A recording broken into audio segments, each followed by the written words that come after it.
Fala, gente, tudo bem? Questãozinha de consumidor aqui, preparatório para a OAB. Vamos lá. Carlos, um consumidor celebrou um contrato de adesão para aquisição de um pacote turístico.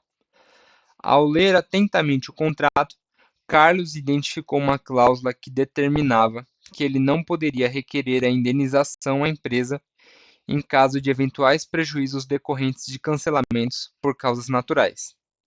Preocupado, Carlos procura você, como advogado ou advogada, para buscar amparo legal e entender a validade da cláusula em questão. Diante disso, assinale a afirmativa que apresenta corretamente a sua orientação. Então vamos lá. O que ele está pedindo? Quer que você oriente Carlos, tá, como advogado, sobre essa cláusula que tem de ele não pode ser indenizado em casos de prejuízos decorrentes de cancelamento de causas naturais. Para você responder essa questão, você não necessariamente precisa saber dos artigos que estão nas alternativas, mas simplesmente com os princípios que regem o Código de Defesa do Consumidor, você é capaz de acertar essa questão. E vamos lá, antes de ler as alternativas, você, quem tem a base do consumidor, sabe que esse microsistema ele foi feito porque existe uma vulnerabilidade em uma certa relação. E que relação é essa? A relação de consumo. Ou seja, então o microsistema ele está totalmente voltado para que as pessoas vulneráveis em relações de consumo não sofram com essa vulnerabilidade. Então eles vai trazer proteções para essas pessoas vulneráveis. Ok? Então, através desse princípio, você já consegue saber como é que funciona o Código de Defesa do Consumidor e a função dele, tá? O porquê ele foi criado. Então, nisso, você não precisa decorar todos os artigos. Com esses princípios, você já acerta. Então, se você vê que tem um contrato de adesão e tem uma cláusula que ela é abusiva, sabendo que o Código de Defesa do Consumidor é um microsistema que visa proteger pessoas vulneráveis, você acha mesmo que uma cláusula abusiva, mesmo que esteja lá num contrato de adesão, se você assinar, vai valer para o consumidor? Entende o que eu estou falando? De um ponto de vista, se fosse do século passado, que era mais positivista, onde a mera lei era o que valia para as partes, poderia dizer que sim, que aquela cláusula valeria. Mas hoje, que é um direito constitucionalizado, que é um direito em que a principal função é proteger os direitos fundamentais para a dignidade da pessoa humana, não é porque não está na lei, tá? Ou melhor, não é porque está na lei que significa que você vai poder se utilizar daquilo de qualquer jeito. Não, ela vai precisar ter uma função, tá? E se utilizar a própria lei para ferir outras pessoas, não vai poder, porque isso vai ser um abuso.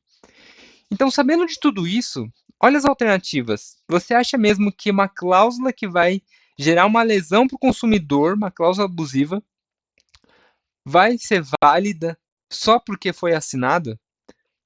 Então, daqui você já consegue eliminar essas questões, dizendo que a cláusula é válida, tá? A cláusula não é válida. Então, você já consegue eliminar duas questões aqui. E agora, sobra duas, dizendo que a cláusula é inválida. Mas por que ela é inválida? E a alternativa B vai falar: ela é inválida porque o artigo 51 possui um rol taxativo de cláusulas abusivas e essa cláusula não está listada entre as permitidas. Olha só, ele está dizendo que ela só não é válida porque o artigo 51 é um rol taxativo de cláusulas abusivas e essa cláusula não está nas permitidas. Não é isso. O rol do artigo 51, que fala de cláusulas abusivas, ela é só um exemplo. De novo, a gente está falando sobre aqui a função do Código Civil, do Código de Defesa do Consumidor. Se tem uma lista de cláusulas que é considerada abusiva, se tem uma cláusula abusiva que não está lá, significa só porque não está no réu que ela deixa de ser abusiva? Não, gente, não é assim. De novo, o Código de Defesa do Consumidor, ele é feito para proteger pessoas vulneráveis numa relação, que é a relação de consumo. Então, se tiver uma cláusula abusiva que vai prejudicar aquela pessoa vulnerável, só porque não está na lei significa que é válido, entendeu? Então, não é só por isso. Vai mais. Vocês conseguem entender que tipo, não é só lei, mas você tem que seguir um princípio?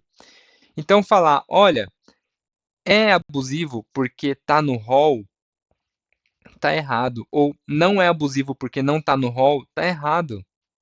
É abusivo porque prejudica o vulnerável numa relação de consumo.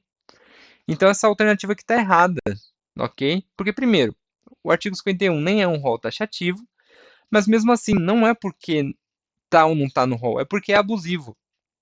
Então essa aqui você consegue eliminar e sobra a alternativa D, que fala que a cláusula é inválida, porque é abusivo, mas porque o artigo 51 apresenta um rol exemplificativo de cláusulas abusivas, permitindo a anulação das cláusulas que se mostrem abusivas, mesmo que não listadas. É exatamente essa questão.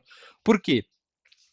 Existe um rol, mas o rol é só para dar exemplos do que é abusivo. Porque se não estiver lá e for abusivo do mesmo jeito, porque vai prejudicar uma parte que é vulnerável numa relação de consumo, tem que ser inválida, porque o Código de Defesa do Consumidor é uma proteção. E tudo que for abusivo naquela relação para o vulnerável tem que ser invalidado. Então, por isso que a alternativa D, porque fala, mesmo não estando no rol, se for abusivo, vai permitir, ok? Mesmo que não listado. Então, alternativa D. Maravilha? Vou colocar aqui para baixo para vocês conseguirem ver. Mas é isso, galera. Muitas questões de consumidor você consegue matar por princípios, por saber do porquê que existe aquela lei, ok? Então, se vocês gostaram, deixe o gostei. Se tiver dúvidas, deixe no comentário. Mas essa fica a dica para vocês que vão prestar a OAB, de que muitas questões você consegue matar só com um contexto, só do porquê a lei foi criada. Maravilha? E por esse vídeo é isso, e até a próxima.